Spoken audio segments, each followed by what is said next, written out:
Now, earlier we looked at some complications of the shoulder dislocation. So, looking at these complications, we said that we listed some. Okay, so we listed some, and here we are here to also look at some other complications of shoulder dislocation. So, right here we are looking at shoulder stiffness, unreduced dislocation. That's a dislocation that the bones are apart, and so you are trying to bring the bones together. That's back in alignment.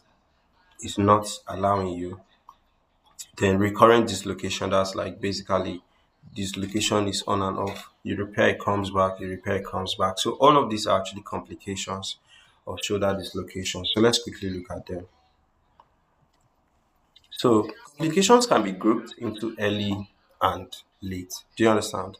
So this shoulder stiffness, unreduced dislocation, recurrent dislocation are actually late complications. That's how we're discussing all of them together. So shoulder stiffness, so that no, after the fracture, as they are treating you, they make sure to put your hand in one place. So they immobilize your hand. So as they immobilize your hand for a very long time, it could lead to your hand becoming so stiff. Okay.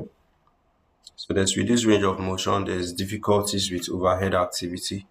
So early physiotherapy is very important. Okay. That means as you are treating the person, they should start using their hand. It's very important. Stretching and also physiotherapies. Okay, so unreduced dislocation is the cause is failure to recognize or properly reduce a dislocation. So it could be that the bones have not been aligned back. So healing probably has started wrongly or healing has not started. So there's a lot of pain, the deformity is always there, there's loss of function, and chronic dislocation can now lead to degenerative changes and poor outcomes.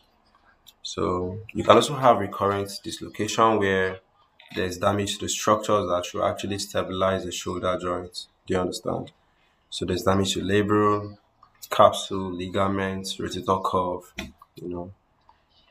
So it could be to young age or athletes that use that part of the body very well. So, you know, you repair but it still came back though.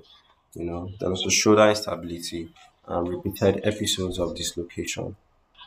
So management have to do it. You have to strengthen the rotator cuff and the various stabilizers.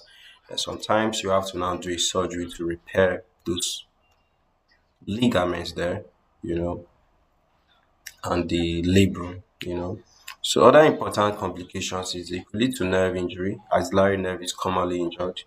It could lead to fractures where you have glenoid ring fractures, and repeatedly it could now lead to arthritis. You know. So that's what we have for these late complications of shoulder dislocation.